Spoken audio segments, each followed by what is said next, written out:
Bab 475 Akhir Sungai Mayat. Xiao Chen tidak mengikuti orang-orang itu dan terus maju, melainkan berhenti di sebuah pegunungan yang subur dan asri untuk beristirahat. Setelah pertempuran sengit dengan Babura, dewa leluhur dari dunia lain, Xiao Chen menderita luka yang sangat serius. Setelah melarikan diri, ia memulihkan diri selama beberapa hari sebelum pulih sepenuhnya. Pertempuran ini menjadi semacam peringatan baginya. Bahkan jika dewa leluhur telah meninggal, kesadaran spiritual yang tersisa dapat memiliki cara yang tak terbayangkan dan menantang surga. Dia masih memiliki jalan panjang jika ingin mencapai puncak. Membuka buku giok di tangannya, Xiao Chen mengerutkan kening. Dia tidak mengenali satu kata pun. Bahasa alien itu begitu kacau sehingga sulit untuk memahami artinya. Isi yang tercatat dalam Alkitab biasa dan buku-buku suci sebagian besar tertinggal dalam bentuk jejak spiritual dalam media seperti batu giok, tetapi buku batu giok ini semuanya tercatat dalam bentuk teks, yang membuat Xiao Chen bingung untuk waktu yang lama. Baru pada saat dia membalik kedua halaman terakhir dia mendapatkan sesuatu, dan dia menggambar masing-masing dua gambar. Ukiran pertama hanya menunjukkan tombak yang menunjuk lurus ke langit. Ujung tombak itu seolah hendak menembus tembok, dan momentumnya begitu dahsyat hingga membuat orang-orang merasakan dingin sampai ke tulang. Tak usah dijelaskan lagi, ini adalah tombak penghancur besar. Kuat dan sombong, dengan aura kehancuran tanpa akhir. Ukiran seperti itu memberi kesan penindasan yang kuat, seakan-akan ada pedang yang sangat tajam yang ditekan ke tenggorokan. Itu hanya tombak. Aku tidak bisa mengenali kata-kata di bagian depannya dan aku tidak bisa memahami metode mentalnya sama sekali. Apa yang harus kulakukan? Xiao Chen mengamati dengan saksama. Pada saat ini, dia merasakan suatu kekuatan yang menggetarkan jiwa mengalir keluar dari tombak itu, hampir menghancurkan kesadaran spiritualnya. Tajam dan kuat, dahsyat bagaikan hukuman dewa penghancur dunia, menembus dunia, dan mengandung aura yang amat misterius dan mengerikan. Xiao Chen terkejut dan segera mundur beberapa langkah. Dia mengarahkan jarinya dan seberkas cahaya ilahi melesat menuju buku giok itu. Dengan suara, dentang, yang nyaring, buku giok itu masih utuh dan cahaya ilahi tidak menghancurkannya. Ini benar-benar buku ajaib, dan sangat sulit dihancurkan. Meskipun saya tidak mengenali kata-kata di dalamnya, saya bisa mendapatkan intisarinya dari ukiran di dua halaman terakhir. Xiao Chen berkata dalam hati. Sekarang, dia sudah tahu bahwa walaupun ukiran itu sederhana, namun ukiran itu secara langsung mengungkapkan makna sebenarnya dari tombak penghancur besar. Selama Anda dapat bermeditasi dengan tenang, Anda pasti akan dapat memahami misterinya. Dia telah memperoleh metode misterius dari prasasti surgawi dan tidak lagi peduli dengan gerakan dan metode mental.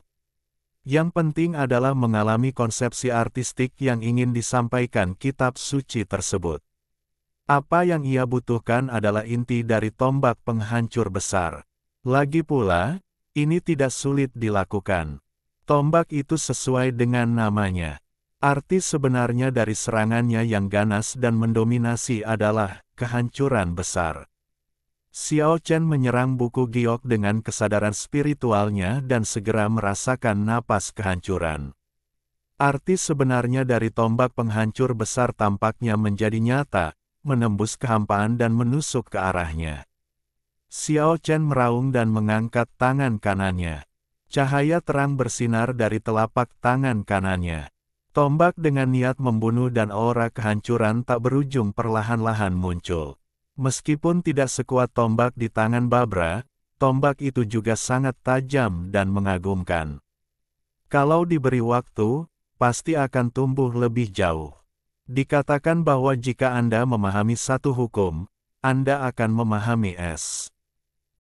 semua hukum. Xiao Chen merenungkannya dengan saksama selama 10 hari, dan secara bertahap menemukan arti sebenarnya dari tiga kata, kehancuran besar. Meski kekuatannya belum mampu menyaingi tombak di tangan Babla, ia yakin ia akan mampu melampauinya suatu hari nanti. Babula, aku akan menggunakan kemampuan bertarungmu untuk memberimu kejutan. Mungkin aku akan memanggil tubuh asli dari tombak penghancur besar. Saat itu kau akan mendapat masalah. Xiao Chen membalik buku giok itu ke halaman terakhir. Tidak diragukan lagi itu adalah ukiran perisai langit abadi. Perisai yang besar dan sederhana memberi orang perasaan stabilitas, soliditas, dan tidak dapat dihancurkan. Meskipun itu hanya ukiran batu giok, namun ukiran itu memberi kesan berat seperti bumi. Perisai langit abadi, sesuai namanya, bersifat abadi dan tidak dapat dihancurkan, seluas lautan, seberat bumi, dan sedalam langit berbintang. Ini adalah perisai kuno yang telah ada sejak zaman dahulu kala dan abadi. Keinginan Xiao Chen untuk mendapatkan perisai ini lebih besar daripada keinginannya untuk mendapatkan tombak penghancur besar, karena dia sudah memiliki pedang untuk menyerang. Jadi tidak masalah jika dia tidak bisa mendapatkan tombak penghancur besar. Namun, jika dia dapat menemukan perisai langit abadi yang sebenarnya, niscaya itu akan membuat pertahanannya tak tertandingi di dunia. Babura pernah berkata secara pribadi bahwa bahkan yang terkuat dari dua dewa leluhur, Wuzu dan Fuxi, tidak dapat menghancurkan perisai langit abadi. Dapat dibayangkan betapa kuatnya nama, Immortal. Perisai langit abadi. Xiao Chen berteriak, lengan kirinya memancarkan cahaya, dan sebuah perisai kuno muncul, seolah melindunginya dengan kuat. Akhirnya, Xiao Chen mengeluarkan trofi lainnya, tulang anak sapi seputih salju yang diambil dari Babla. Bahkan tidak bisa dipotong dengan pedang, jadi Anda bisa bayangkan betapa kerasnya tulang betis ini. Dia ingin mengasahnya menjadi pisau tulang, tetapi ternyata pisau itu tidak bisa diasah sama sekali. Layak jika itu adalah tulang belulang dewa leluhur. Hal ini membuat Xiao Chen merasa sedikit tidak berdaya, tetapi dia juga tahu bahwa Babura pasti akan lebih tertekan. Bahkan tulang kaki dewa leluhur pun hilang. Dia takut Babura sedang merajuk akhir-akhir ini, dan hanya masalah waktu sebelum dia datang ke rumahnya. Xiao Chen berlatih dalam pengasingan selama hampir 20 hari sebelum meninggalkan pegunungan. Ia melintasi pegunungan dan terbang ke utara sejauh lebih dari 600 mil, dan akhirnya tiba di tempat yang diduga sebagai tempat paling jahat. Banyak pembudidaya telah tiba di sini untuk waktu yang lama, tetapi masih belum ada seorang pun yang menemukan cahaya abadi, dan mereka bahkan tidak yakin apakah ini adalah tempat yang paling jahat. Dalam 20 hari terakhir, lebih dari 100 orang telah masuk jauh ke dalam bumi, tetapi mereka tidak pernah kembali, tanpa suara, seolah-olah mereka telah menguap sepenuhnya. Ini tempat yang mati, pegunungannya gundul, tidak ada rumput atau tumbuhan apapun. Warna tanahnya juga berbeda dengan tempat lain. Warnanya sepenuhnya kuning mayat, suram dan menakutkan. Di pegunungan, mendung dan dingin bahkan di siang hari. Matahari yang terik di langit tampaknya tidak mampu menyalurkan panas di sini, dan sinar matahari tampak sedikit pucat. Terlepas dari apakah itu benar-benar tempat paling jahat, tempat ini sangat aneh, dan pasti ada kekuatan penghancur yang tak ada habisnya terkubur di bawah bumi. Kalau tidak, tidak akan seperti ini di permukaan. Xiao Chen dengan cermat mengamati area seluas lebih dari 100 mil ini untuk waktu yang lama dan merasa bahwa ini mungkin sumber sungai mayat. Akankah ada cahaya abadi di tempat ini? Dia tidak bisa memberikan penilaian sedikit pun. Lagi pula, cahaya abadi hanya dapat terbentuk ketika lebih dari 10 dewa leluhur dikuburkan bersama. Saat ini, dia mengetahui bahwa ya ada 2 orang kuat tingkat dewa leluhur yang terkubur di bawah tanah ini. Yang satu adalah Babura, dan yang satunya lagi adalah orang dewasa, yang bahkan ditakuti Babura. Mungkin, memang ada beberapa dewa leluhur yang terkubur di bawah tanah. Hingga kini, tak satu pun master yang hadir meninggal, bahkan tak ada satu pun semi leluhur yang muncul. Orang-orang kuat semuanya menunggu dan menonton, dan mereka yang mencari kematian adalah orang-orang yang merasa benar sendiri yang menonjol. Xiao Chen telah berubah menjadi wajah lain dan menyembunyikan identitasnya. Dia tidak takut pada Old Sura, Skeleton King dan yang lainnya, tetapi dia harus waspada terhadap serangan Babla. Berbaur di antara kerumunan, dia menyaksikan dengan tenang. Dia tidak percaya bahwa setengah leluhur itu akan tetap tidak bergerak. Cahaya abadi dapat membantu mereka menjadi setengah leluhur, dan setengah leluhur manapun akan tergoda. Setelah beberapa hari, Xiao Chen tiba-tiba mengetahui dari Raja Surgawi bahwa para leluhur setengah itu telah mengundang orang-orang kuat dari alam jiwa untuk belajar bersama dalam waktu yang lama.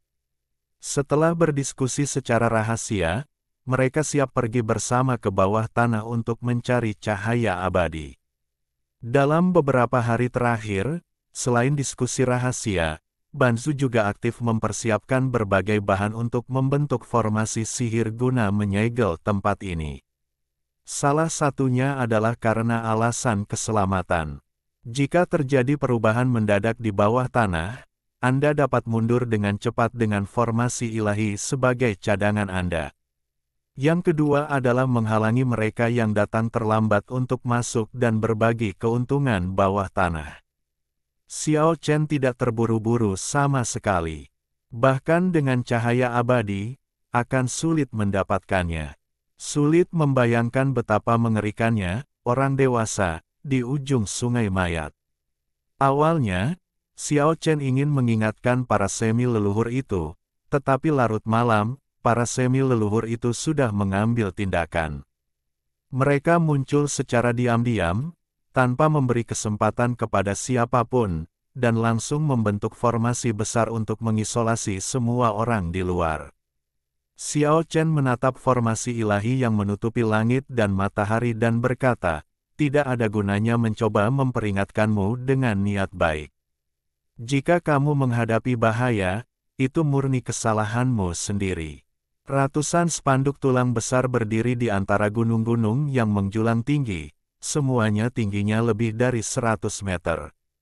Tidak seorang pun tahu bagaimana mereka dibuat. Tulang-tulang putih besar itu sangat menakutkan, dan spanduk-spanduk di atasnya berkibar tertiup angin, mengguncang kabut hitam tak berujung. Tak lama kemudian negeri asing ini ditutup, dan dari kejauhan orang bisa mendengar hantu meratap dan dewa melolong. Banyak dewa dan setan berkumpul di sekitar lebih dari 100 panji tulang besar, meraung ke arah langit. Ini sama sekali bukan formasi dewa, ini jelas merupakan formasi besar roh-roh jahat. Tak usah dijelaskan lebih lanjut, ia diciptakan oleh Raja Kerangka dan diberkati oleh banyak semi leluhur. Di sini awannya suram, angin menderu, roh jahat membubung ke langit, menutupi langit dan matahari, gelap dan suram. Tempat itu sudah berbahaya, dan dengan penyebaran ini, tempat itu menjadi semakin jahat, dan orang-orang, hantu, dan dewa semua harus mundur saat mereka melihatnya. Malam itu semua orang di luar terkejut dan mengutuk Raja Kerangka dan yang lainnya karena telah bertindak tidak bermoral dan menutup kesempatan bagi orang lain. Xiao Chen mengetahui dari kutukan beberapa orang dalam bahwa para leluhur setengah yang bergabung adalah musuh-musuhnya, leluhur setengah Sura, Raja Kerangka, leluhur setengah Yaksa, Roh Kudus Malaikat, dan lainnya. Saat fajar menyingsing, area yang ditutupi spanduk tulang putih itu begitu gelap, sehingga orang tidak dapat melihat tangannya di depan wajahnya. Jelaslah bahwa Semi Ancestor telah membuat beberapa pengaturan ketat di dalam. Tujuan utama memobilisasi kekuatan sebesar itu adalah untuk mencegat pesaing tingkat Semi Ancestor lainnya. Anda ingin mendapatkan yang terbaik dari kedua dunia, tetapi pada akhirnya Anda akan merugikan diri sendiri. Xiao Chen mencibir dan memperhatikan semuanya dengan tenang. Ketika formasi raja terbentuk sempurna, area ini tampak seperti jurang. Kita bisa masuk lebih dalam ke bawah tanah dari tempat lain. Kami yakin kita tidak bisa menembus formasi ini, seseorang berteriak.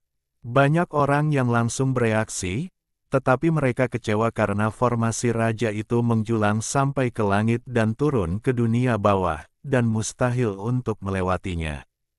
Xiao Chenyin menemukan beberapa orang di antara kerumunan yang penampilannya tidak menonjol dan selalu berputar-putar di sekitar formasi. Dia lambat laun menjadi tertarik dan berpikir bahwa orang-orang ini mungkin adalah semi-leluhur. Pada akhirnya, 3 orang di antara mereka berhasil masuk ke dalam formasi besar yang dipenuhi kabut hitam dan menerobos masuk. Sementara beberapa orang lainnya terhalang di luar, masih berkeliaran dan berpikir. Xiao Chen tidak terburu-buru sama sekali. Bahkan jika orang-orang ini berhasil masuk, mereka mungkin tidak mendapatkan apa-apa. Namun idenya tidak berubah lama. Karena ia menemukan Babura yang kuat. Meskipun dewa leluhur dari dunia lain ini telah menyembunyikan wujud aslinya dengan ilusi, ketika dia berjalan tidak jauh dari Xiao Chen, dia masih merasakan aura unik dari darah dewa leluhur. Itulah darah dewa leluhur yang tidak bisa disembunyikan Babura. Dewa leluhur dunia lain, Babura, hanya berjalan mengelilingi formasi itu sekali, lalu segera mulai menghancurkan formasi itu dan berhasil menerobos masuk. Xiao Chen sangat terkejut. Babura jelas sangat takut pada orang dewasa di ujung sungai mayat, tetapi mengapa dia begitu tidak sabar untuk bergegas masuk hari ini? Mungkinkah cahaya abadi benar-benar tidak ada di sini? Pada titik ini, Xiao Chen tidak bisa lagi tetap tenang. Setelah menyaksikan beberapa semi-leluhur menghancurkan formasi, dia juga mulai mengambil tindakan. Namun, formasi raja ini sungguh luar biasa, dan sulit bagi orang yang tidak mengetahui detailnya untuk memasukinya. Untungnya, dia bukan satu-satunya yang ingin menerobos masuk. 3 leluhur setengah lainnya kebetulan menerobos masuk. Xiao Chen menggunakan seluruh kekuatannya untuk mengikuti mereka. Apa sebenarnya yang ingin dilakukan Babura? Inilah yang sangat ingin diketahui Xiao Chen. 3 orang di depan menghilang dalam sekejap mata, tetapi setelah memasuki pedalaman, meskipun masih ada beberapa formasi, mereka tidak bisa lagi menghentikan Xiao Chen. Tak lama kemudian, ia menemukan jalan masuk. Gua besar itu digali oleh Raja Kerangka dan lainnya. Itu tak berdasar. Xiao Chen melompat turun tanpa ragu-ragu. Ada hembusan angin dingin dan hawa dingin yang luar biasa, dan ada bau samar mayat yang mengepul. Setelah menyusuri hilir sejauh beberapa ribu meter, kami dapat mendengar suara aliran air. Sebuah sungai kuning yang deras mengalir derasnya hingga membuat bulu kuduk meremang. Sungai Mayat. Memang disitulah Sungai Mayat berada. Air di daerah ini mengalir deras, dan air mayat berwarna kuning seringkali menimbulkan gelombang besar, dengan bau busuk. Orang-orang kuat yang telah berkultivasi ke alam semi-leluhur semuanya adalah tokoh luar biasa. Jelaslah bahwa beberapa orang yang masuk kemudian telah menemukan bahwa ada sesuatu yang salah. Mereka sangat berhati-hati dan bergerak maju dengan hati-hati di sepanjang Sungai Mayat. Tepat pada saat itu, terdengar suara gemuruh dari depan, yang berasal dari Raja Kerangka. Xiao Chen merasa ada sesuatu yang salah. Jika orang dewasa yang sedang tidur itu dibangunkan, hanya sedikit orang yang hadir akan selamat. Namun, hal terburuk tidak terjadi. Sang Raja Kerangka bergegas ke hilir sambil melihat sekeliling dengan marah. Beberapa setengah leluhur di depan memandang Kerangka tua itu dengan aneh, dan Xiao Chen hampir tertawa terbahak-bahak.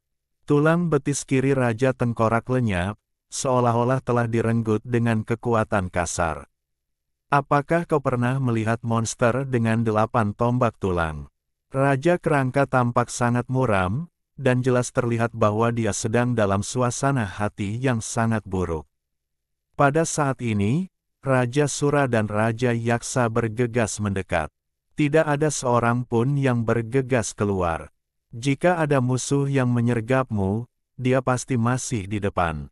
Ayo pergi. Mendengar hal itu, Yaksa Banzu beserta yang lainnya pun berubah warna dan segera berlari ke hulu Sungai Mayat, karena takut akan didahului oleh yang lain. Tulang betis kiri Babura, dewa leluhur dunia asing, direnggut oleh Xiao Chen. Sekarang dia menyelinap ke arah Raja Kerangka dan merampas tulang betisnya. Bagaimana mungkin seorang raja tidak marah apabila ada orang yang berencana membunuhinya dan mengambil sebagian tubuhnya? Xiao Chen agak cemas. Babula tidak mundur dan jelas telah masuk jauh ke dalam Sungai Mayat. Dia takut pada orang dewasa yang sedang tidur, namun dia berani mengambil risiko seperti itu. Pasti ada sesuatu yang dapat menarik para dewa leluhur dari dunia lain. Beberapa semi leluhur di depan Xiao Chen juga melaju kencang, menyerbu ke hulu bagaikan kilat, dan menghilang dalam sekejap mata. Xiao Chen tidak berani menunda dan berlari sekuat tenaga di sepanjang Sungai Mayat yang menderu. Bau busuk di depan tak tertahankan, dan lautan kuning muncul di pandangan setiap orang. Bagaimana bisa ada lautan mayat berwarna kuning di bawah tanah? Xiao Chen bingung. Kemudian dia tampaknya telah menemukan sesuatu dan berkata pada dirinya sendiri, "Tidak, tempat ini adalah dunianya sendiri. Ini adalah ruang misterius yang dibuka oleh orang-orang." Ya, itu. Xiao Chen tidak bisa menahan diri untuk tidak menunjukkan keterkejutannya. Di tengah lautan mayat berwarna kuning tak berujung di hadapannya, samar-samar terlihat sebuah pulau besar, memancarkan cahaya ilahi yang membumbung tinggi ke angkasa. Semua semi leluhur sudah bergegas ke sana. Bab 476, Tanah Tertutup Dewa Leluhur. Laut kuning bergelombang dan dapat digambarkan sebagai luas, tetapi jauh dari kata megah. Air lautnya bau dan warnanya yang kuning membuat orang merasa sangat tidak nyaman. Air mayat berkumpul menjadi laut, sungguh menakutkan. Benar-benar mustahil untuk membayangkan bagaimana lanskap seperti itu bisa tercipta. Di tengah lautan mayat yang luas dan bergelombang, sesekali cahaya ilahi akan muncul dari pulau-pulau besar. Semua leluhur setengah melayang ke langit dan terbang menuju kedalaman lautan mayat. Setiap orang hanya memiliki satu tujuan, yaitu memperjuangkan cahaya abadi. Xiao Chen dianggap orang yang datang terlambat. Sebagian besar semi leluhur telah bergegas ke depan, tetapi dia tidak berani bertindak gegabah.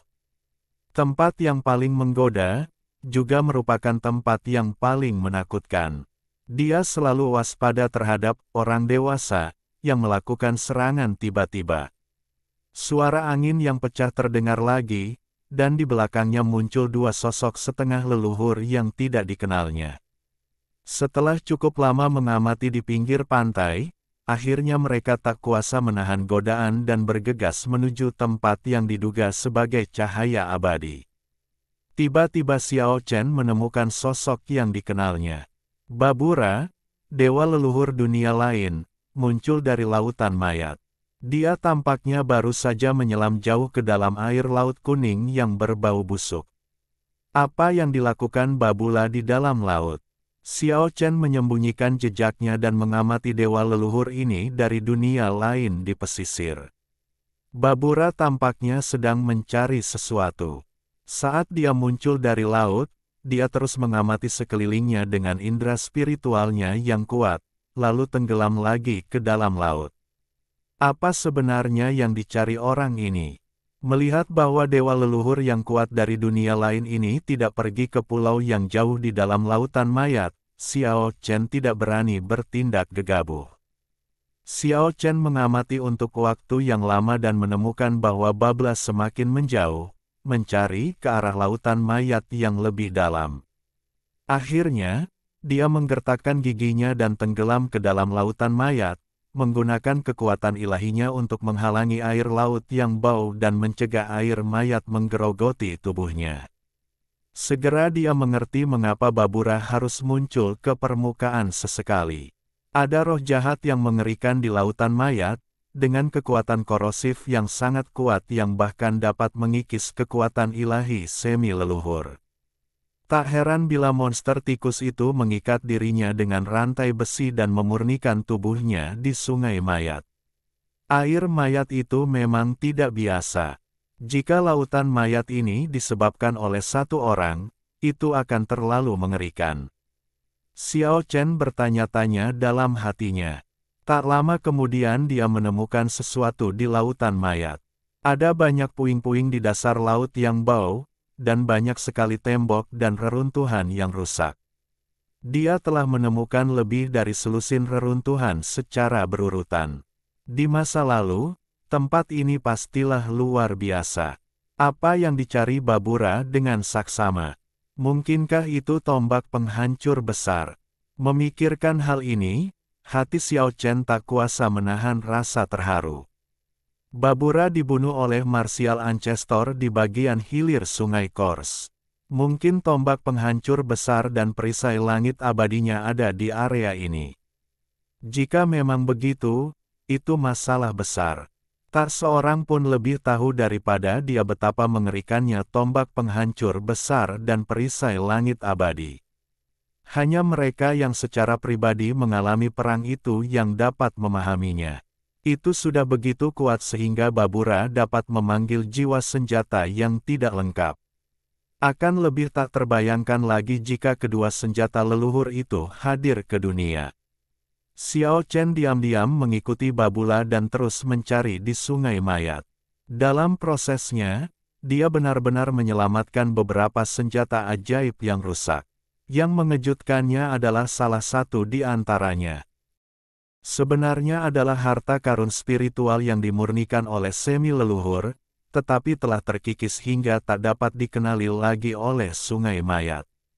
Percikan, Xiao Chen muncul kembali ke permukaan, dan pada saat ini dia menemukan bahwa Babura telah melayang ke langit dan terbang menuju pulau besar jauh di dalam lautan mayat.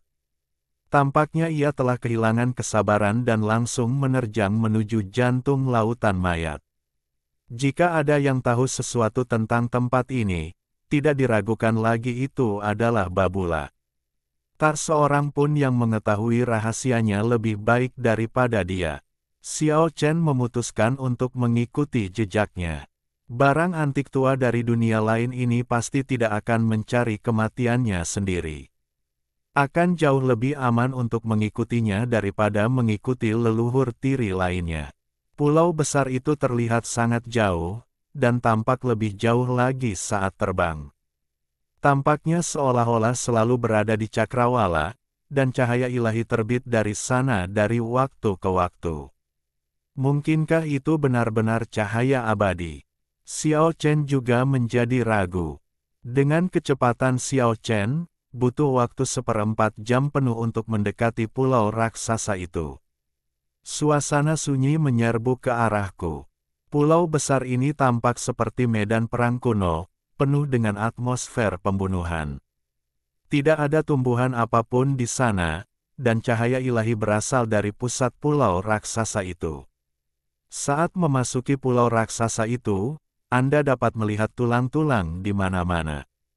Menemukan tulang belulang di alam jiwa bukanlah apa-apa, namun menemukan begitu banyak kerangka di pulau raksasa di tengah lautan mayat adalah sesuatu yang agak tidak biasa. Bagaimanapun, ini adalah tempat yang sangat berbahaya. Xiao Chen pasti mengagumi Babla. 8 tombak tulang di kedua sisi tubuhnya bergerak serempak seperti kaki laba-laba, membuatnya sangat cepat. Dalam sekejap mata, orang itu membuat lingkaran besar di sekeliling pulau, mencari ke semua tempat di luar, dan kemudian dengan santai mengintai di dalam. Boom! Fluktuasi energi yang dahsyat datang dari depan, dan para leluhur setengah mulai bertarung. Awan gelap bergulung-gulung, dan samar-samar terlihat Raja Kerangka, Yaksa Banzu dan yang lainnya memamerkan kekuatan gaib mereka dan bergabung untuk melawan musuh. Itu tidak jauh dari pusat pulau. Orang dapat melihat dengan jelas sinar cahaya ilahi melesat menuju langit, yang tampak seperti cahaya abadi. Semua orang tidak dapat menahan kegembiraannya dan mulai bertempur untuk mendapatkannya. Pertarungan tingkat semi leluhur itu sangat sengit, menyebabkan lautan mayat di sekitarnya menggulung gelombang besar, dan Ki mayat mengamuk ke segala arah. Aku tanda pagar persen tanda pagar persen. Sang Raja Kerangka yang sedang berada di tengah-tengah pertarungan sengit mendapati Babula yang tengah menyelinap dan mendekat dengan diam-diam, dan langsung mulai mengumpat tanpa ada sikap seperti seorang raja. Belum lama ini, Babula menyergapnya dan mematahkan tulang kering kirinya, membuatnya menjadi lumpuh. Ini tidak dapat dibayangkan dan merupakan penghinaan besar bagi seorang raja yang berkuasa. Pada saat ini, Raja Kerangka tiba-tiba melompat keluar dari kelompok pertempuran dan bergegas menuju Babla dengan mata merah. Mau kemana kau, wahai penjahat? Kembalikan tulang kakiku. Ketika ia meneriakkan kata-kata itu, garis-garis hitam muncul pada luka tulang dahi Raja Tengkorak, dan ia menemukan bahwa tulang keringnya telah tersambung ke kaki Babra. Babura berdiri dengan anggun, tenang dan kalem, dan berkata, "Dasar kerangka lemah, jangan cari mati. Aku terlalu malas untuk membunuhmu sekarang. Kalau saja Raja Kerangka punya paru-paru, dia pasti marah besar. Pencuri jahat di depannya ini baru saja mencuri tulang kakinya, tetapi sekarang dia tampak begitu tak kenal takut, yang benar-benar membuatnya marah. Monster berkaki 8, meskipun kau dan aku sama-sama makhluk api, aku tidak akan pernah membiarkanmu pergi hari ini." Sang Raja Kerangka menggertakkan giginya dan menggunakan kekuatan sihir yang besar, tumpukan tulang menekan dan menyelimuti Babula, mencoba memurnikannya. Namun, tombak yang sangat tajam segera muncul di tangan Babla, menembus langit dan bumi dalam sekejap dan terbang langsung keluar dari neraka tulang. Dia melihat para leluhur setengah di dekatnya sedang bertarung satu sama lain dengan ekspresi sangat tidak senang. Dia berteriak bukan hanya kepada Raja Kerangka, tetapi juga kepada semua orang, "Jika kalian tidak ingin mati, berhentilah segera." Semua semi leluhur berhenti, termasuk Raja Kerangka, yang menatapnya dengan kaget. Tuan gurita ini terlalu sombong, begitulah yang dipikirkan semua orang. Hanya karena kamu memiliki 8 kaki laba-laba dan ekor kalajengking, apakah kamu benar-benar berpikir kamu lebih berat daripada yang lain? Ya, kamu memang punya ekor, tapi kamu tidak bisa begitu bangga dan mengangkatnya ke langit. Dua orang setengah leluhur tak kuasa menahan godaan. Tidak ada kata-kata lagi, mari kita segel dia terlebih dahulu untuk mencegahnya menghalangi. Raja Kerangka berteriak. Dia berharap monster di depannya akan menyinggung semua orang dan menjadi musuh masyarakat. Cugolema. Babura sangat marah. Dia adalah dewa leluhur dunia alien di masa lalu, dan tidak ada seorang pun yang berani menyuruhnya apa yang harus dilakukan. Namun, dia segera mengetahui identitasnya dan berteriak, "Aku melakukan ini demi kebaikanmu sendiri. Tidak bisakah kau merasakannya? Ada aura mengerikan yang mengalir melalui lautan mayat ini. Kekuatan macam apa yang bisa mengejutkan seorang setengah leluhur? Kurasa kau harus mengetahuinya di dalam hatimu. Apakah kau mengatakan ada dewa leluhur di sini?" Seseorang bertanya dengan heran. Semua semi leluhur yang hadir berubah warna. Saat mereka baru memasuki lautan mayat, mereka merasakan fluktuasi aneh. Mereka sangat ketakutan, tetapi demi cahaya abadi, mereka harus mengambil risiko dan datang ke sini. Cahaya suram bersinar dari mata kosong Babura, Dan dia berkata, orang kuat yang tertidur di lautan mayat, kamu bisa menebak tanpa aku banyak bicara, bahwa dia dapat dengan mudah menghancurkan semua orang yang hadir. Jika kamu tidak ingin mati, jangan bangunkan orang-orang yang sedang tidur. Jika dia dapat menghancurkan semua semi leluhur yang ada, lalu siapa lagi yang bisa dia jadikan selain dewa leluhur? Hanya master tingkat itu yang bisa melakukannya.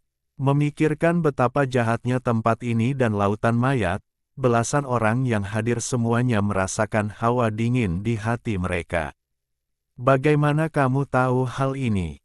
Tuntut Raja Kerangka. Aku tidak perlu memberitahumu. Babra mengangkat kepalanya dan menatap ke depan ke tempat di mana cahaya ilahi terbit ke langit. Dia bahkan tidak melihat ke arah Raja Kerangka lagi, dan ada rasa jijik di tulang-tulangnya. Dia adalah dewa dari dunia lain selama hidupnya, bahkan setelah kematiannya. Mentalitas merendahkan seperti itu juga sulit diubah. Raja Tengkorak murka dan berteriak, dasar penjahat keji, kembalikan tulang kakiku. Apakah kamu ingin semua orang dikuburkan bersamamu? Babura berkata dengan tenang dan kalem, jika kau memaksaku untuk bertindak, itu pasti akan membuat orang-orang yang tertidur di lautan mayat itu khawatir. Kalau begitu kau akan membunuh semua orang yang hadir. Sekitar selusin semi leluhur di sebelahnya semuanya berubah warna. Bahkan leluhur semi sura dan leluhur semi yaksa pun mengirim pesan kepada kerangka tua itu, memintanya untuk bersabar untuk sementara waktu. Kau, baiklah, begitu kita keluar dari lautan mayat ini, aku akan membuatmu menjalani kehidupan yang lebih buruk dari kematian. Raja Kerangka berkata dengan garang dan berjalan ke samping. Sekitar selusin semi leluhur yang hadir semuanya merupakan tokoh luar biasa. Mereka tentu tahu betul betapa kuatnya dewa leluhur, dan tidak ada seorang pun yang berani bertindak gegabah. Semua orang terbang menuju pusat pulau raksasa bersama-sama, untuk sementara menges. Ampingkan pertarungan. Xiao Chen mengikuti dari kejauhan. Dia tidak tahu mengapa dia merasakan bahaya yang kuat setelah tiba di sini. Bukan karena indera spiritualnya menangkap sesuatu, tetapi itu sepenuhnya intuisi alamiah. Pusat pulau raksasa sudah terlihat, dan lebih dari selusin semi leluhur muncul di langit. Itu tadinya hanyalah reruntuhan, namun dari waktu ke waktu, sinar cahaya ilahi melesat ke langit, cemerlang dan menyilaukan, memancarkan cahaya suci namun lembut. Aura suci melonjak, memungkinkan setiap orang untuk dengan jelas merasakan bahwa fluktuasi kekuatan ilahi dapat memurnikan jiwa orang dan bahkan membuat para semi leluhur merasa sangat nyaman. Pada saat ini, lebih dari selusin orang merasa sulit untuk tetap tenang. Jika itu adalah cahaya abadi, itu akan menjadi benda suci yang tak tertandingi yang dapat memungkinkan seorang leluhur setengah dipromosikan menjadi dewa leluhur. Tak seorang pun yang bisa tetap tidak tergerak. Bahkan Xiao Chen merasa sedikit gugup dan terus memperhatikan reruntuhan itu. Pada saat ini, Babla tiba-tiba menjadi sangat bersemangat dan bergegas maju. Sebelum Xiao Chen bisa mengambil tindakan apapun, Raja Kerangka dan yang lainnya bergegas mendekat dan menghalangi jalannya. Jika kau ingin sampai di sana lebih dulu, sebaiknya kau melewati kami terlebih dahulu. Sang Raja Kerangka mencibir. Cahaya di mata Babura, dewa leluhur dunia asing, sangat dingin, tetapi dia tidak marah. Dia berkata kepada semua orang dengan suara yang dalam, awalnya, saya juga mengira bahwa ada cahaya abadi yang Anda sebutkan, tetapi ternyata tidak. Karena tidak ada di sana, mengapa kamu begitu cemas? Silakan kembali. Sang Raja Kerangka membalasnya dengan tidak sopan. Senjata ajaibku dulu terkubur di sini, jadi tentu saja aku datang ke sini. Itu jelas bukan cahaya abadi yang kau cari. Babra berkata dengan suara yang dalam. Seketika, seorang leluhur setengah mencibir, senjata ajaibmu. Mengapa kamu tidak mengatakan bahwa lautan mayat ini milikmu? Babura sangat marah, tetapi tidak ada yang bisa dilakukannya. Dia bukan lagi dewa leluhur dari dunia lain. Sekarang menghadapi begitu banyak semi-leluhur, dia tidak bisa melawan mereka secara langsung.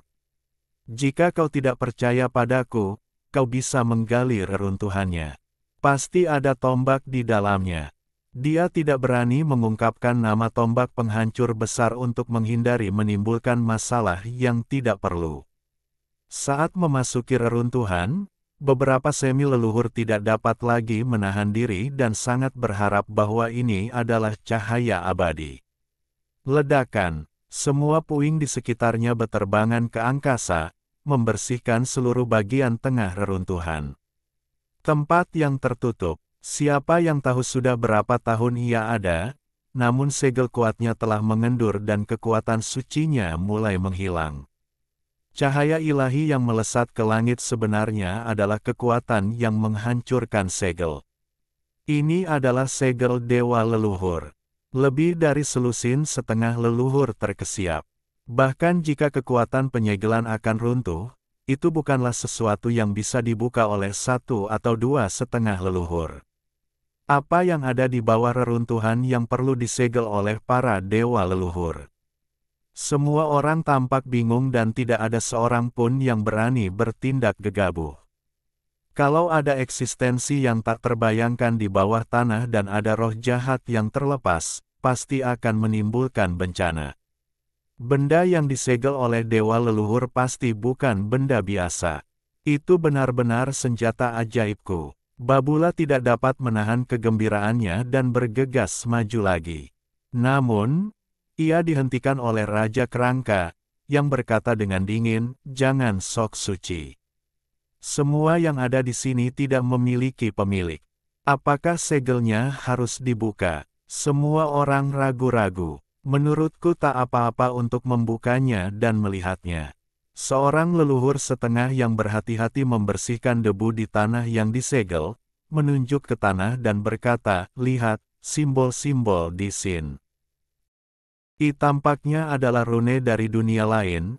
Simbol-simbol itu seharusnya tidak diletakkan oleh dewa leluhur kita. Tempat di mana musuh besar di masa lalu menyegelnya, kita secara alami dapat membukanya. Ya, ini tampaknya adalah rune dari dunia lain." Setengah leluhur di sebelahnya mengangguk setuju. Mendengar ini, Babura, dewa leluhur dunia lain, melangkah maju untuk melihat. Dia terkejut saat itu. Dia secara alami mengenali 4 kata itu, tempat berbahaya. Namun, dia tidak mengatakan apa-apa karena dia benar-benar merasakan aura tombak penghancur besar. Pada titik ini, tidak ada seorang pun yang keberatan membuka segelnya. Bahkan Babula, meskipun dia menyadari sesuatu, tidak mengatakan apapun untuk menghentikannya. Ini adalah segel yang dibuat oleh dewa leluhur yang kuat dari dunia lain. Meskipun 90% kekuatan suci telah hilang seiring waktu, dan butuh selusin leluhur setengah yang bekerja sama untuk memecahkan segel, tetap saja butuh banyak usaha. Boom! Saat kekuatan suci yang luar biasa menyerbu, cahaya terang membuat semua orang menutup mata mereka, dan pintu yang tersegel pun hancur. Xiao Chen berada jauh dan tidak terpengaruh oleh benturan itu, tetapi pada saat ini dia dengan tajam merasakan ketidaknormalan di lautan mayat. Berdiri tinggi di langit, orang dapat melihat dengan jelas gelombang lautan mayat membubung ke angkasa. Air mayat yang tak ada habisnya itu kini berubah menjadi semakin kekuningan, dan warna itu cukup membuat jantung orang berdebar-debar hanya dengan melihatnya. Pada saat yang sama, aura kuat di lautan mayat jelas telah tumbuh jauh lebih kuat. Oh tidak, apakah keberadaan mengerikan yang tidak diketahui itu tertidur di lautan mayat yang disegel? Apakah akan dilepaskan jika segelnya rusak? Tidak semudah hanya tidur. Xiao Chen merasa ngeri dan punya beberapa pikiran buruk. Dia ingin segera mundur, tetapi ketika dia menyadari gerakan Babla, dia berhenti. Babula bereaksi cepat. Saat segelnya rusak, bahkan dengan kekuatan sucinya yang luar biasa, dia tidak mundur selangkah pun. Sebaliknya, dia memadatkan roh tombak penghancur besar di tangannya, menembus kehampaan, dan langsung menyerbu ke bawah tanah. Saat para leluhur lainnya bereaksi, Babura sudah menghilang dari tanah. Tidak, kita tidak bisa membiarkan dia berhasil. Lebih dari selusin semi leluhur bergegas masuk ke dalam gua. Ah! Teriakan demi teriakan terdengar dari dalam gua. Tak lama kemudian, 7 atau 8 setengah leluhur terbang ke langit, tubuh mereka berlumuran darah dan hampir hancur. Kemudian para semi leluhur lainnya juga bergegas datang dalam keadaan berantakan, semuanya menderita luka-luka dengan tingkat keparahan yang berbeda-beda. Lalu seberkas cahaya keemasan memancar ke angkasa, menyilaukan dan cemerlang. Akan tetapi, ia memancarkan aura yang amat jahat dan bau mayat yang menyengat. Ini sebenarnya air mayat yang mengerikan dan keterlaluan yang menggerogoti tubuh Bansu. Seolah-olah sebuah mata air emas besar telah digali, dan air mayat berwarna emas menyembur keluar, seketika memenuhi pulau itu dengan gas mayat. Pada saat yang sama, gelombang yang mengerikan dan mendebarkan jantung menyebar. Bang! Pada saat ini, Babula bergegas keluar dari air mancur mayat emas, memegang kotak giok sepanjang sekitar 10 kaki dan lebar 1 kaki di tangannya. Itu penuh dengan ukiran mantra dari dunia lain dan tidak dapat dikenali. Hentikan dia! Malaikat suci berteriak. Ada kekuatan misterius yang tak terbayangkan yang tersegel di bawah tanah. Kami baru saja membuka segel pertama. Ada formasi ilahi yang tidak diketahui di bawahnya. Bendera formasi pusat adalah kotak giok di tangannya. Jangan biarkan dia mengambilnya. Apakah Anda ingin menyegel tempat ini lagi atau terus membuka formasi? Anda akan membutuhkan barang-barang di dalam kotak giok. Babura, dewa leluhur dunia alien, juga terkejut. Tombak penghancur besar, senjata leluhur yang menantang surga. Sebenarnya disegel di sini sebagai bendera formasi pusat. Ini sungguh aneh. Formasi dewa bawah tanah digunakan untuk menyegel gua yang tidak diketahui, jadi seharusnya mudah untuk menerobosnya dari luar. Namun, jika lebih dari selusin semi leluhur tidak bergegas turun dan melancarkan serangan yang kuat, mustahil bagi beberapa semi leluhur untuk melonggarkan bendera formasi, dan Babura tidak akan dapat menangkap mereka dengan mudah. Babura, dewa leluhur dunia asing, terbang ke langit. Dia tidak peduli dengan segel di bawahnya. Sekarang sudah cukup baginya untuk memiliki tombak penghancur besar di tangannya. Dia tahu ada yang aneh di sini, tetapi sekarang dia menyadari bahwa itu jauh melampaui dugaannya. Dia ingin segera meninggalkan tempat ini karena dia juga punya firasat kuat akan adanya bahaya. Namun, banyak semi-ancestor juga tidak lambat dan mereka terbang ke langit untuk mencegat mereka. Babla masih sangat percaya diri dengan kecepatannya, dan dia langsung menerobos ruang dan melarikan diri. Namun, tanpa diduga-duga, terdengar suara ledakan keras dan seseorang langsung menghancurkan ruangan itu. Xiao Chen telah bersembunyi di belakang untuk waktu yang lama. Ketika dia melihat Babula mencoba melarikan diri, dia menggunakan prasasti surgawi untuk meledakkannya keluar dari saluran luar angkasa. Hal yang paling berbahaya adalah diganggu oleh orang lain saat bepergian melalui luar angkasa. Ketika segala sesuatunya berubah secara tak terduga, kekuatan dahsyat luar angkasa membuat Babura, dewa leluhur dunia lain, pusing. Dia tidak punya waktu untuk memadatkan tombak perang penghancuran besar saat prasasti surgawi bersisi 6 membombardirnya satu demi satu, menghantam Babula hingga terpental dan menyebabkan kotak giok sepanjang 1 meter terlepas dari tangannya. Xiao Chen menggunakan 8 fase kecepatan secara maksimal, terbang melintasi langit, menyambar kotak giok itu dalam satu gerakan, dan memegangnya di tangannya. Babura, dewa leluhur dari dunia lain, menenangkan diri dan segera mengenali Xiao Chen. Meskipun Xiao Chen telah menyamarkan penampilannya, bagaimana dia bisa menipu matanya? Babula begitu geram hingga dia marah besar.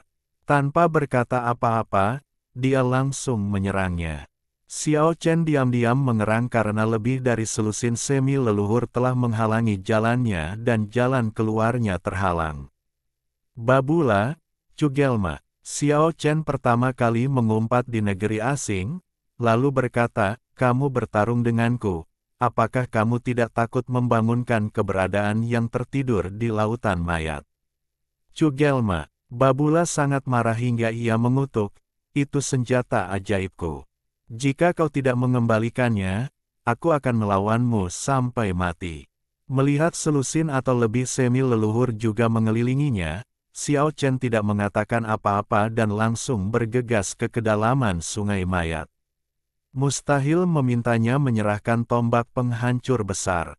Saya sendiri telah menyaksikan betapa dahsyatnya kekuatan jiwa prajurit tombak ini. Kalau saja aku bisa memegang tombak itu, aku bisa membayangkan adegan menembus langit dengan satu tangan. Xiao Chen bergegas menuju kedalaman lautan mayat secepat kilat, dan mencoba membuka kotak giok sambil terbang, tetapi menemukan bahwa kotak itu disegel oleh dewa leluhur yang kuat dan tidak dapat diguncang sama sekali. Setiap kali bergetar, mantra-mantra yang tersusun rapat pada kotak giok itu akan memancarkan cahaya yang menyilaukannya sedemikian rupa sehingga matanya terasa sakit dan seluruh tubuhnya terasa sakit. Pada titik ini, dia tidak berani mencoba lagi. Dia hanya bisa menyimpannya dan memikirkan solusinya kemudian. Akan tetapi, Xiao Chen tak berdaya ketika menyadari bahwa ia tak mampu menusukkan tombak itu ke titik akupuntur ruang, karena kekuatan penyegelan di titik itu sangatlah jahat. Saat menoleh ke belakang, dia melihat dewa asing Babura dan selusin leluhur setengah mengejarnya tanpa henti, tidak memberinya kesempatan untuk bernapas. Xiao Chen tidak berani bepergian melalui luar angkasa dengan mudah. Ia takut dirinya akan diledakkan seperti Babla. Itu akan mengerikan. Dia hanya bisa terbang pada kecepatan 8 fase. Namun, setengah leluhur di belakangnya tidak memiliki kekhawatiran seperti itu. Babura adalah orang pertama yang melintasi ruang dan menghalangi jalannya. Xiao Chen harus mengubah arah dan terbang ke barat lautan mayat. Itu adalah, pada saat ini, Xiao Chen menemukan pulau besar lain yang menjulang, dan ada juga semburan cahaya ilahi yang naik ke langit. Jelas bahwa orang lain juga telah menemukan pulau misterius di lautan mayat, dan mereka semua tergerak. Bagaimana pulau raksasa serupa bisa muncul lagi? Kekuatan ilahi yang melonjak dapat dirasakan dari jarak yang jauh. Aura suci itu bahkan lebih kuat dari kekuatan suci yang tersegel di pulau tadi, bagaikan pulau suci. Xiao Chen terbang lurus menuju pulau misterius di depan.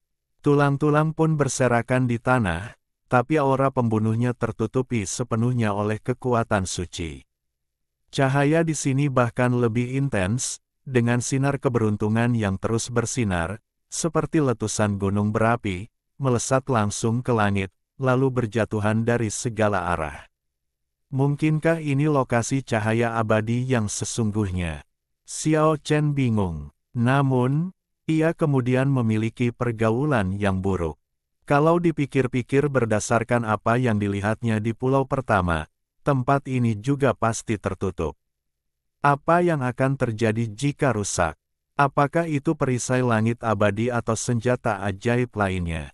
Baru saja, bendera formasi, diambil dari bawah tempat tertutup, menyebabkan perubahan abnormal di lautan mayat. Jika segel di sini rusak, apakah akan memicu reaksi berantai? Mungkinkah ada formasi penyegel besar di seluruh lautan mayat? Mungkinkah segel yang baru saja rusak itu hanyalah lapisan pembatasan pertama? Pada saat ini, Xiao Chen merasakan kegelisahan yang kuat. Selain keberadaan yang tertidur itu, apalagi yang perlu ditakutkan di sini? Bab 477 Kebangkitan Dewa Leluhur. Coba aku lihat kemana kau bisa melarikan diri. Babura, dewa leluhur dunia asing, berteriak dan bergegas mendekat, menghalangi jalan Xiao Chen. Kemudian, lebih dari selusin semi leluhur berubah menjadi lebih dari selusin pelangi panjang dan turun, menjebak Xiao Chen di tengah. Xiao Chen memegang kotak giok yang menyegel tombak penghancur besar. Melihat tidak ada jalan keluar, dia mendarat di pulau besar di bawahnya. Tulang-tulang berserakan di mana-mana, yang mengeluarkan suara berderak ketika diinjak. Banyak tulang yang telah lapuk, dan bubuk tulang putih beterbangan ketika diinjak. Lebih dari selusin orang mengepung Xiao Chen, tidak memberinya kesempatan melarikan diri. Semuanya, kita sudah bersusah payah untuk mengambil tombak itu, tetapi dia merampasnya. Menurutku, kita perlu meminta penjelasan darinya. Mengapa kita tidak bekerja sama untuk menyegelnya di sini terlebih dahulu? Setelah itu, kita bisa membahas kepemilikan tombak itu. Babura, dewa leluhur dunia asing, dengan tenang dan kalem memberikan saran seperti itu, ingin menggunakan tangan semua orang untuk menyingkirkan Xiao Chen. Apalagi dia yang mengambil inisiatif. Harus dikatakan bahwa orang ini sangat berpengalaman dan kejam. Dia hanya mengucapkan beberapa patah kata dengan santai lalu melakukan tindakan seperti ini. Jika orang lain mengikuti, Xiao Chen akan berada dalam bahaya nyata. Pada saat lebih dari selusin leluhur setengah menunjukkan niat membunuh mereka, Xiao Chen membuang kotak giok yang menyegel tombak penghancur besar tanpa peduli, dan dengan suara, embusan, itu menusuk tidak jauh di depan Babula. Mereka yang ingin mengambil tindakan segera berhenti dan melihat kotak giok di depan Babura, dewa leluhur dunia asing. Xiao Chen sangat tenang dan berkata, semuanya, jangan lupa bahwa orang ini adalah orang pertama yang melarikan diri dengan tombak itu, dan ingin mengambilnya sendiri. Akulah yang menghancurkan ruang dan menghentikannya untuk semua orang, kalau tidak, dia akan melarikan diri tanpa jejak. Setelah mengatakan itu, Xiao Chen berhenti sejenak, lalu berkata, kamu bisa memperjuangkan kotak giok ini, tetapi sebelum itu, menurutku kita harus menyingkirkan satu orang terlebih dahulu. Babura langsung merasakan ada yang tidak beres, dan tanpa menunggu orang lain berbicara, dia buru-buru bertanya, apakah kamu ingin menabur perselisihan? Xiao Chen mencibir dan berkata, bagaimana aku bisa menimbulkan perselisihan? Aku hanya ingin menyampaikan beberapa fakta. Kalian semua belum tahu asal-usulnya, kan? Apakah kamu Xiao Chen? Pada saat ini, Asura Banzu tiba-tiba mengangkat alisnya, mengingat kekalahan telak di tanah barat dunia manusia. Dia masih merasa sangat tidak nyaman. Itu aku. Xiao Chen dengan murah hati mengungkapkan wajah aslinya. Buat apa buang-buang waktu bicara dengannya? Kita bunuh saja dia, baru kita bahas siapa yang akan mengambil alih harta karun itu. Babura, dewa leluhur dunia asing, merasa sedikit bersalah dan menyerang lebih dulu. 8 tombak tulang, dang, menghancurkan kehampaan dan bertabrakan dengan pedang di depan Xiao Chen. Keduanya secepat angin dan kilat, dan mereka telah bertabrakan ribuan kali dalam waktu singkat. Selama proses ini, kata-kata Xiao Chen terdengar jelas, kalian semua mencapai pencerahan di zaman kuno. Menghadapi sosok dengan 8 tombak tulang dan ekor kala jengking, tidakkah kalian merasa familiar? Duri tulang pada ekor kala jengking di belakang Babura lebih tajam dan lebih mengerikan daripada 8 tombak tulang. Di bawah cahaya dingin pedang, mereka datang dan pergi secepat kilat, tak terhentikan. Dang, duri tulang putih dari ekor kala jengking itu menusuk baju tempur besi hitam milik Xiao Chen, menimbulkan serangkaian suara berdenting, menyebabkan baju tempur besi hitam itu terus-menerus berubah bentuk. Xiao Chen menghindari pukulan berat itu, lalu menunjuk Babula dan berteriak, orang ini adalah makhluk kuat dari dunia lain. Semuanya, kepung dia sekarang dan jangan biarkan dia lolos. Ketika kata-kata, makhluk kuat dari dunia lain keluar, semua orang terkejut. Omong kosong. Babura berteriak dingin, mencoba menabur perselisihan di antara para semi-leluhur. Metode ini terlalu rendah dan membosankan. Sambil berbicara dia melancarkan serangan yang lebih ganas. Xiao Chen melawan dengan pedangnya dan berteriak kepada orang-orang di sekitarnya, jika kalian tidak percaya padaku, kelilingi saja kami berdua. Dengan bunyi, tabrakan, lebih dari selusin semi-leluhur mengepung keduanya.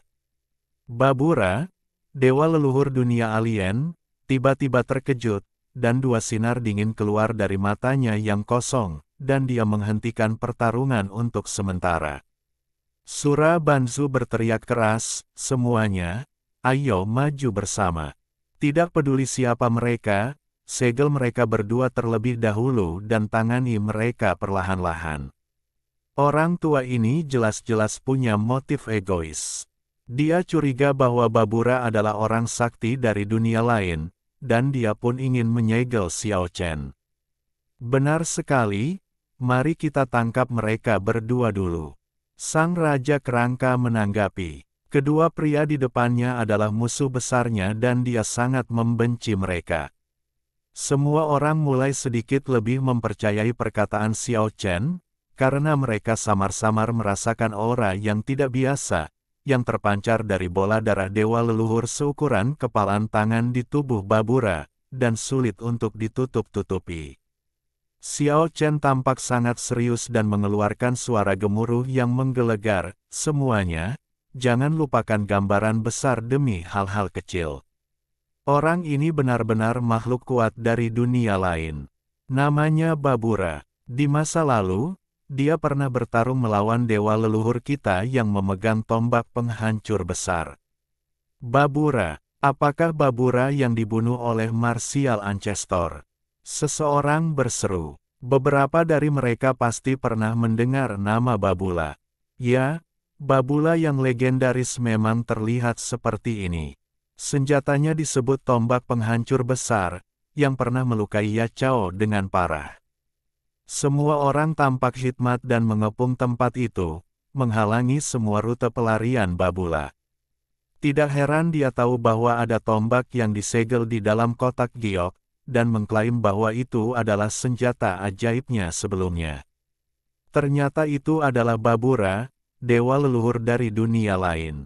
Sang Raja Kerangka menggertakkan giginya. Para semi-leluhur ini semuanya berpengalaman dan licik. Sebelumnya mereka semua berpura-pura kebingungan agar bisa berebut harta karun itu. Sekarang setelah mereka memastikan bahwa itu benar-benar leluhur yang jatuh dari dunia lain, tidak ada seorang pun yang berani bermain api lagi. Tekanan yang dibawa dunia asing ke Jiushu dan 4 penjuru dunia terlalu besar, dan hanya orang-orang di level mereka yang dapat benar-benar memahaminya. Kita tidak boleh membiarkan dia pergi. Babura, dewa leluhur dari dunia lain, mencibir dengan muram. Identitasnya telah terungkap, dan dia tidak lagi menyembunyikan tulang dewa leluhurnya. Aura suci yang tak tertandingi tiba-tiba meledak dari tubuh kerangka itu, dan kerangka dewa leluhur segera mengejutkan semua orang yang hadir. Pada saat yang sama, bola darah dewa leluhur seukuran kepalan tangan di tengkorak membuat jantung semua orang berdetak kencang.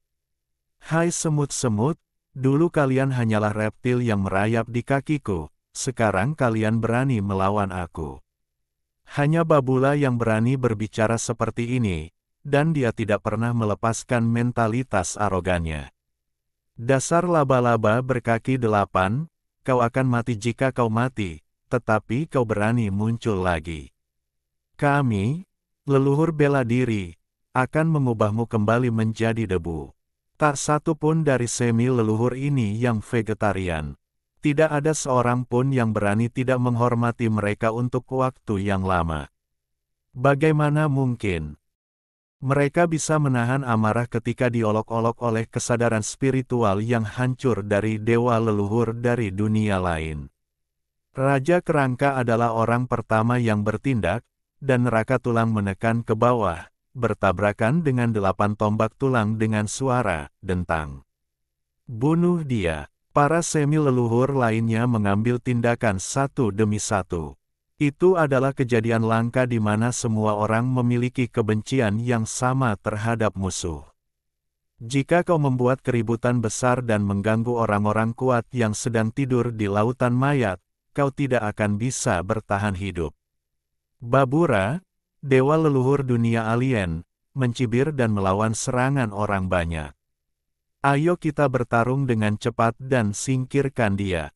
Xiao Chen menyerbu maju sambil menghunus pedang di tangan. Di antara orang-orang ini, Babura paling membenci Xiao Chen. Dia menyerang dengan duri tulang yang tidak bisa dihancurkan dari ekor kalajengkingnya, yang menusuk pedang itu dengan bunyi dentang. Hanya satu pukulan antara keduanya saja telah menyebabkan gelombang besar melonjak ke lautan mayat. Jelaslah bahwa Babura melakukan hal ini dengan sengaja, ingin membuat takut lelaki yang menakutkan dan berkuasa yang sedang tidur itu, sehingga membuat semua orang yang hadir ketakutan. Bang, bang, lebih dari selusin semi-leluhur menyerang satu demi satu. Bahkan seseorang sekuat Babura pun tidak dapat melawan dan terus-menerus dipukul dengan keras dalam sekejap. Akan tetapi, ia memiliki tulang-tulang dewa leluhur, yang membuatnya abadi dan tidak bisa dihancurkan serta tidak dapat dipatahkan sama sekali. Hal ini membuat semua orang merasa takut. Ah! Babura, dewa leluhur dunia alien, berteriak, dan angin serta awan tiba-tiba berubah. Langit dan bumi kehilangan warnanya. Raungan dari jiwa itu menyebabkan awan mayat di langit berguncang dan berkumpul dari segala arah di atas pulau. Di tangan kanannya muncul sebuah tombak yang sangat tajam, menunjuk miring ke langit selatan, memancarkan niat membunuh. Lautan mayat yang tak jauh dari situ tiba-tiba menjadi ganas, disertai ombak besar yang membumbung tinggi. Air mayat berwarna kuning membuat orang merasa berdebar-debar, dan fluktuasi kuat yang terkandung di dalamnya bahkan membuat setengah leluhur merasa sangat tidak nyaman. Jika kita akan mati, mari kita mati bersama. Biarkan keberadaan di lautan mayat menghancurkan kita semua. Tindakan Babura nyaris gila, tetapi nadanya suram dan tenang. Pada saat ini, semua orang merasakan ketakutan. Bang bang bang. Xiao Chen menggunakan monumen langit yang besar untuk memukul Babula, menjatuhkannya 3 kali berturut-turut. Para semi-leluhur lainnya juga menggunakan kekuatan yang kejam, mengguncang Babula begitu keras hingga tulang-tulangnya retak. Kamu memaksaku melakukan ini. Babura meraung. Bola darah dewa leluhur sebesar kepalan tangan di tengkoraknya langsung mewarnai seluruh tubuhnya menjadi merah.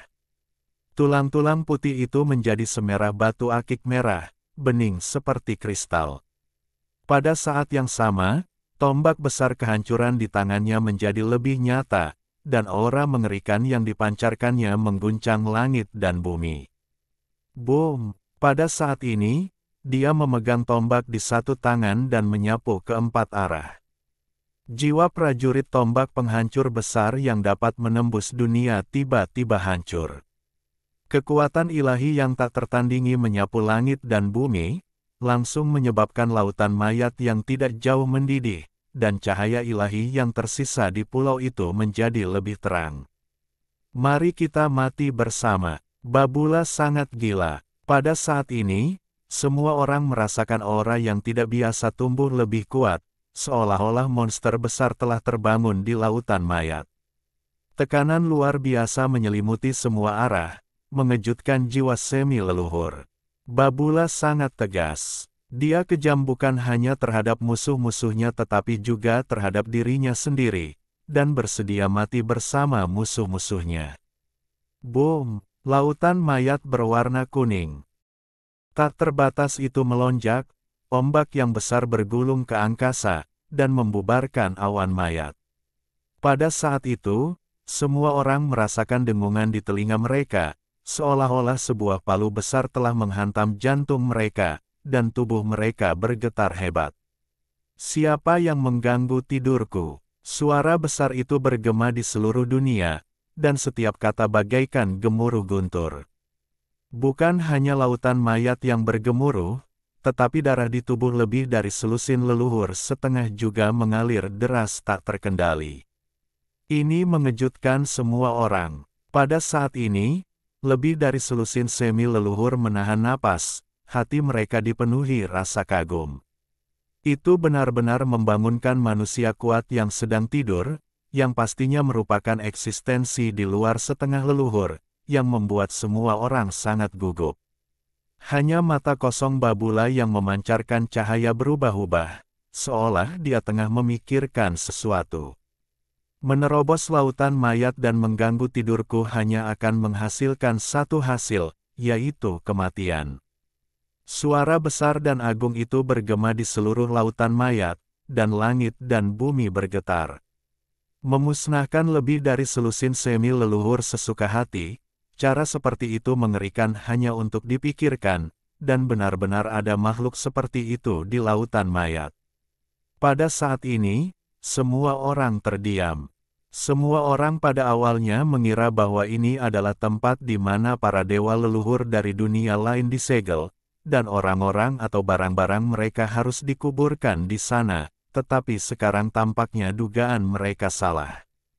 Lelaki kuat yang sedang tertidur itu nampaknya sedang dalam keadaan gusar, bahkan tidak menanyakan dari mana datangnya kerumunan itu.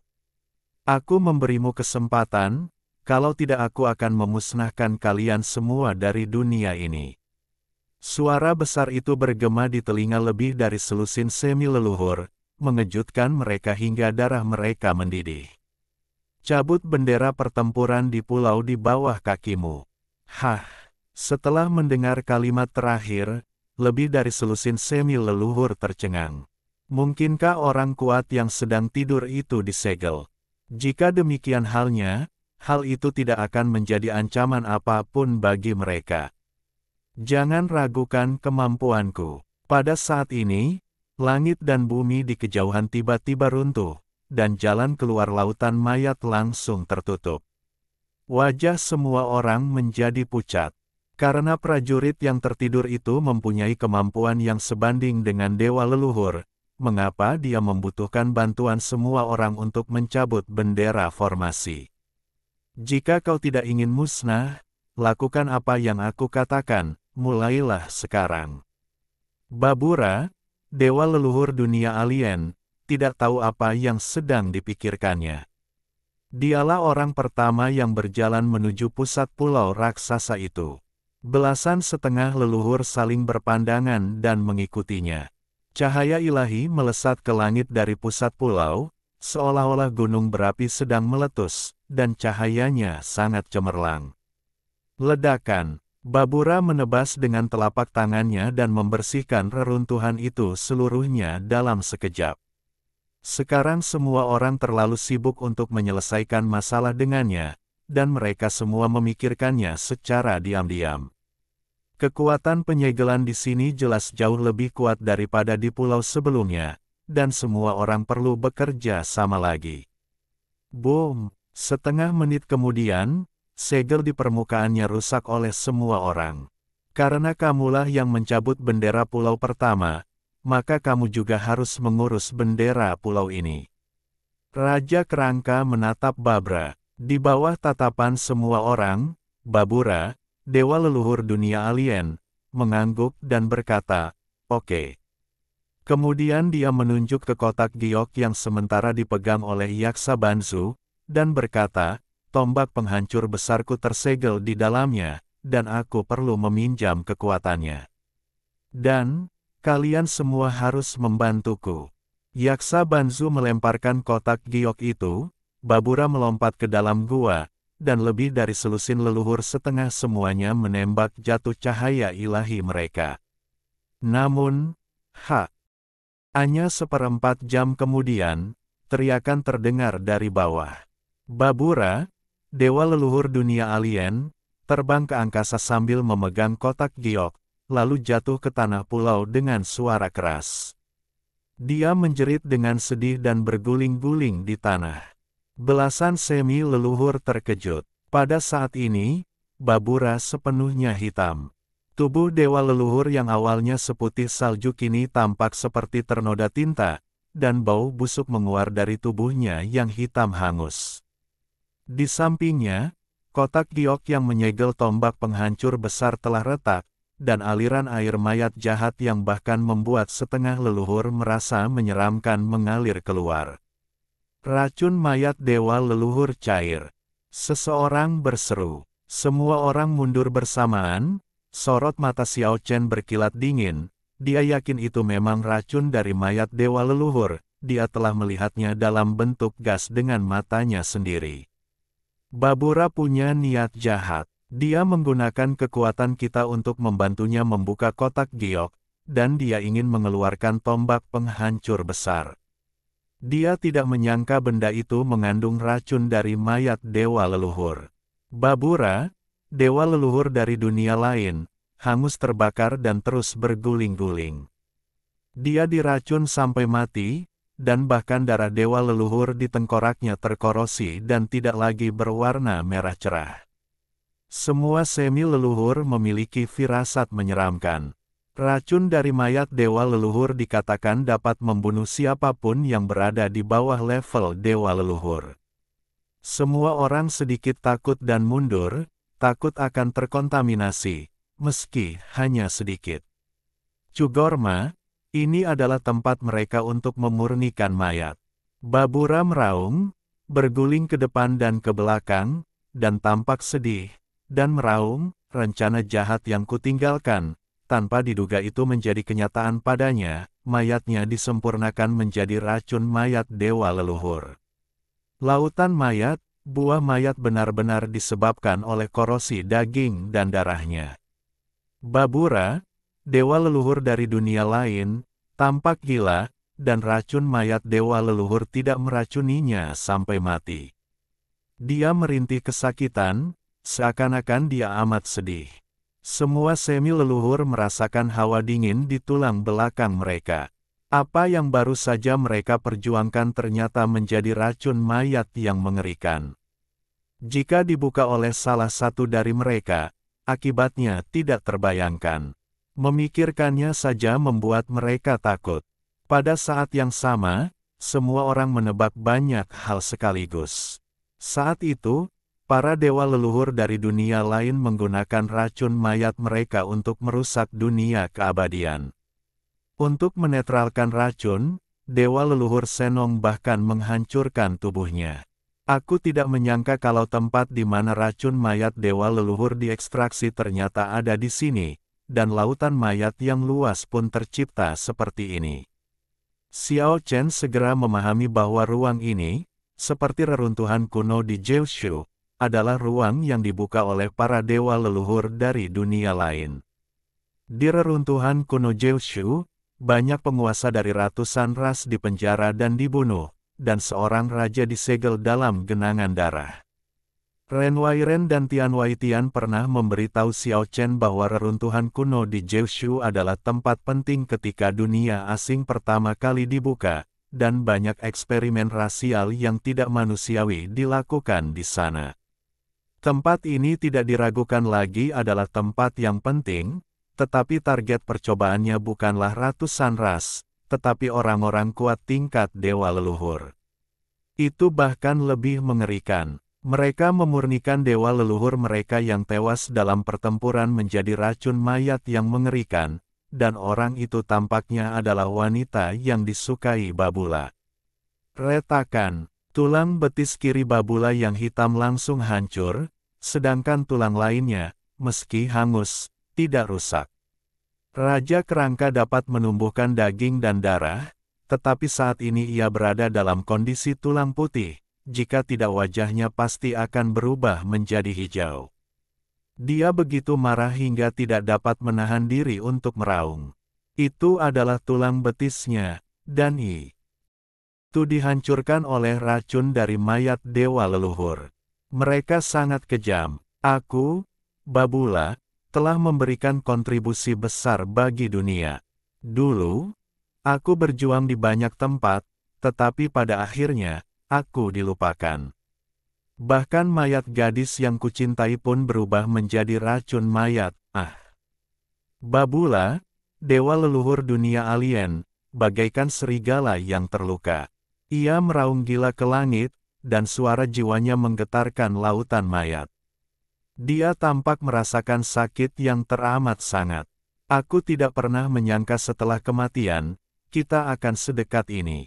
Aku berada di bagian hilir sungai mayat, dan kau berada di bagian hulu. Babula memukul tanah dengan kesakitan. Apakah kamu Babula? Nama itu terdengar familiar. Pada saat ini, suara mengerikan yang mengguncang langit dan bumi datang dari lautan mayat berwarna kuning, berkata, saat itu, mereka tampaknya bersiap untuk memurnikan dua mayat, dan ingin menemukan mayatmu juga, untuk memurnikan racun mayat dewa leluhur. Tetapi karena suatu alasan, mereka tidak mencari tulangmu. Mereka ingin memurnikanku menjadi racun mayat dewa leluhur juga. Babula mengeluarkan raungan yang keras bagaikan seekor binatang. Reptil, jangan berteriak di depanku. Suara keras itu membuat darah Banzu melonjak, seperti gemuruh guntur. Lebih dari selusin semi leluhur terdiam pada saat ini. Menghadapi keberadaan yang demikian kuat, mereka tidak memiliki kekuatan untuk melawan sama sekali. Xiao Chen juga tidak mengatakan apa-apa dan mengerutkan kening. Babula berteriak, apa yang kau bicarakan? Kau bilang aku seekor reptil. Di hadapanku, kamu memang seekor reptil. Siapa kamu? Babula meraung. Bukan hanya Babula yang ingin tahu, tetapi lebih dari selusin semi leluhur juga ingin tahu.